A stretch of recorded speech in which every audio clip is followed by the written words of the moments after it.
지난 2024년 5월 지구 전역은 오로라로 열광했습니다. 원래는 캐나다, 아이슬란드처럼 고위도 지역에서만 겨우 볼 수 있는 오로라가 아주 위도가 낮은 지역에서까지 목격되면서 많은 사람들이 놀라워했는데요. 영국을 비롯한 유럽 지역과 중국, 몽골, 일본, 심지어 우리나라 강원도에서까지 그 어렴풋한 모습이 사진으로 기록되었죠. 이번에 벌어진 오로라의 대향연은 태양이 계속해서 그 활동이 난폭해지고 있기 때문입니다. 게다가 태양의 활동은 지금도 더 난폭해지고 있는데요. 만약 이번 기회를 놓쳤더라도 실망할 필요 없습니다. 아직 기회가 남아있기 때문이죠. 그런데 태양의 난폭한 활동은 우리 머리 위에 아름다운 오로라를 만들어주긴 하지만 마냥 반가운 소식은 아닙니다. 자칫하면 지구의 전기 기반 인프라를 완전 망가뜨릴 수 있는 우주적인 재난으로 이어질 수 있기 때문이죠. 그렇다면 앞으로 우리 지구는 무사하게 살아남을 수 있을까요? 과연 별 걱정 없이 앞으로 우린 아름다운 오로라만 실컷 구경할 수 있을까요?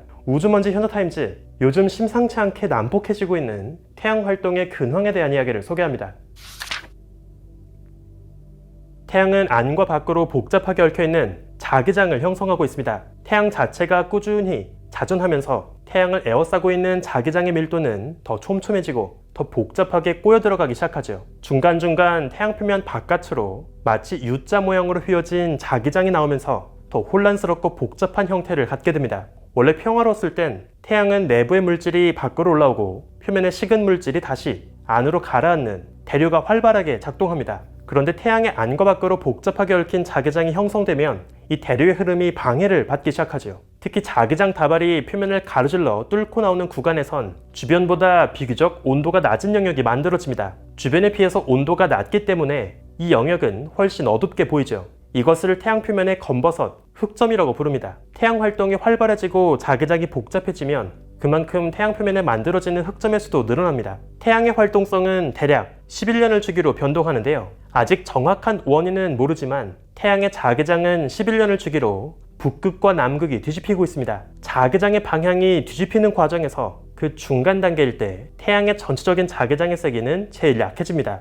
흑점의 수도 가장 적게 줄어들죠. 이때가 태양의 활동성이 가장 잠잠해지는 극소기입니다. 반대로 다시 태양의 자기장 방향이 한쪽 방향으로 완벽하게 정렬되면 흑점의 수도 크게 증가하면서 태양 활동의 극대기로 접어들죠. 그동안 태양의 활동을 꾸준히 모니터링한 결과 태양 표면의 흑점 수는 대략 11년을 주기로 늘어나고 줄어드는 일정한 패턴을 반복해서 보이고 있습니다. 그리고 마침 곧 2025년 태양은 극대기를 다시 한번 맞이합니다. 그래서 현재 2024년 태양은 점점 더 난폭해지고 있죠. 난폭해진 태양은 표면 바깥으로 크고 작은 자기장 다발을 둥글게 형성하게 됩니다. 그중 일부는 태양 표면에서 멀리까지 뻗어나가면서 결국 자기장의 흐름이 끊어지기도 하죠. 태양 표면엔 전하를 띠는 플라즈마 입자가 많이 포함되어 있습니다. 그래서 태양 표면 밖으로 뻗어나오는 자기장의 흐름을 따라서 이 고에너지 입자들이 아주 빠른 속도로 분출될 수 있죠. 이렇게 태양이 자신의 물질을 사방으로 토해내는 과정을 코로나 물질 분출이라고 합니다. 태양 폭발이 발생하면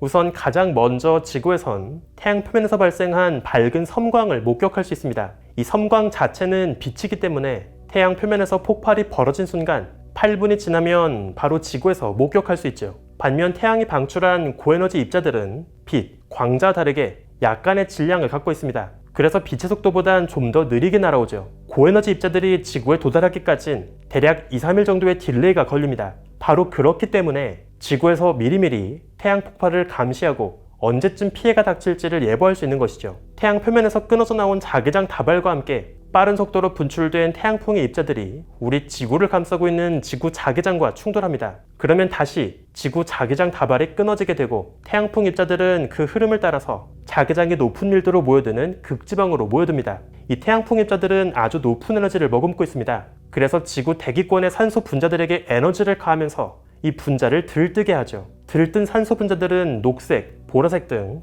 독특한 빛을 방출합니다. 특히 더 높은 고도의 산소 분자는 보라색, 그 아래 낮은 고도의 산소 분자는 녹색 빛을 발합니다. 극지방의 밤하늘을 아름답게 수놓는 오로라의 장관은 사실 우리 지구를 향해 쏟아지는 태양풍 입자로부터 지구 표면을 보호하며 힘겹게 싸우고 있는 우리 지구 자기장의 전투의 흔적인 것이죠. 지난 5월 첫째 주 태양 표면에서 최소 7번 이상의 아주 강력한 X급 플레어가 폭발했습니다. 마침 이때 플레어가 향한 방향은 딱 지구를 향하고 있었죠. 바로 그래서 2-3일 뒤 지구 전역에서 강력한 오로라가 목격되었습니다. 사실 5월 둘째 주에도 태양 표면 곳곳에선 더 강력한 플레어가 연이어서 발생했습니다. 하지만 이때 당시에 벌어진 플레어의 방향은 우리 지구를 향하진 않았죠. 그래서 이때의 플레어는 5월 첫째 주 때만큼 뚜렷한 오로라를 남기진 않았습니다. 하지만 지난번에 오로라를 놓쳤다고 해서 마냥 실망하긴 이릅니다.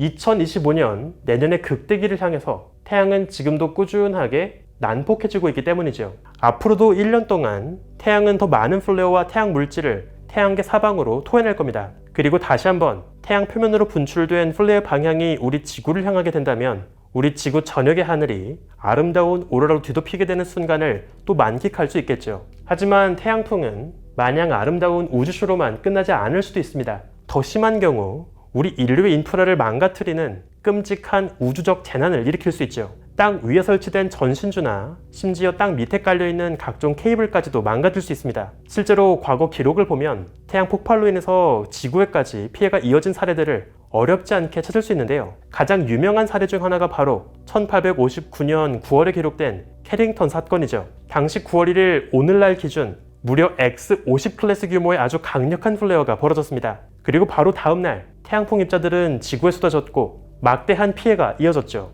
유럽과 미국 대륙 전역에 깔려있는 전기 인프라가 망가졌습니다. 심지어 거의 적도에 가까운 쿠바, 콜롬비아 같은 지역에서까지 오로라가 목격되었다는 기록이 남아있죠. 물론 다행히 당시는 오히려 지금에 비해선 인류의 인프라가 비교적 전기 기반에 덜 의존적이었기 때문에 보고된 피해가 좀 더 적긴 합니다. 하지만 점점 인류의 인프라가 전기 기반의 의존적인 인프라로 변화하면서 오히려 태양 폭발에 더 취약해지고 있는데요. 2012년 7월엔 정말 아슬아슬한 사건이 있었습니다. 당시 지금까지도 역사상 가장 강력한 태양 플레어로 기록된 폭발이 있었는데요. 순식간에 태양 표면 바깥으로 수십억 톤에 달하는 태양풍 입자가 빠른 속도로 방출되면서 우주 공간으로 쏟아져 나왔죠. 정말 다행히도 당시 플레어는 우리 지구를 향하진 않았습니다. 만약 당시 플레어가 우리 지구를 관통했다면 지구에 깔려있는 각종 인프라와 인공위성들은 막대한 피해를 입었겠죠. 그랬다면 지구 전역 대도시에서 블랙아웃, 정전 사태가 벌어지고 여러 기업들의 데이터 센터도 망가졌을 겁니다.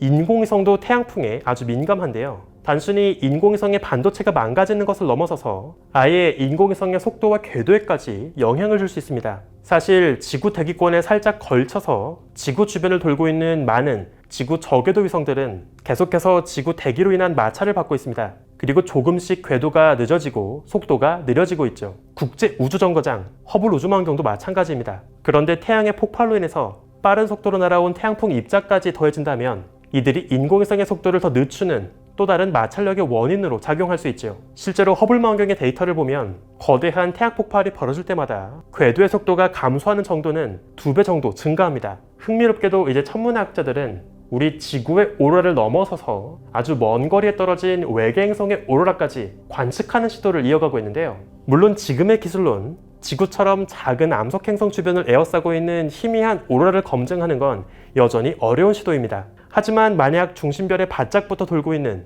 뜨거운 목성형 타입의 행성이라면 지구의 오로라에 비해서 100배, 1000배 더 밝은 오로라를 방출할 가능성이 있지요. 그리고 행성의 극지방뿐 아니라 적도에 이르기까지 넓은 영역에 걸쳐서 빛을 방출할 겁니다. 이 모습은 별 앞을 가리고 지나가는 행성의 어두운 반 부분을 관측할 때 더 뚜렷하게 볼 수 있겠죠. 이러한 관측을 통해서 이제 천문학자들은 단순히 물과 온도라는 고전적인 관점을 넘어서서 자기장이라는 보다 세부적인 관점에 이르기까지 지구와 더 유사한 외계 행성, 생명체가 살 가능성이 높은 환경을 찾는 탐색을 이어가게 될 겁니다. 많은 사람들이 죽기 전에 한 번은 꼭 봐야 한다고 이야기하는 지구에서 가장 아름다운 풍경 중 하나로 꼽히는 오로라. 그 모습은 우리 지구에 이토록 아름다운 생명체가 살아가고 있음을 보여주는, 또 그것이 이 지구를 감싸고 있는 자기장 덕분에 가능했다는 것을 보여주는 아주 아름다운 증거였던 겁니다. 우주먼지 현어타임즈, 오늘은 여기에서 마칩니다. 구독과 좋아요도 부탁드릴게요. 우주먼지 여러분, 감사합니다.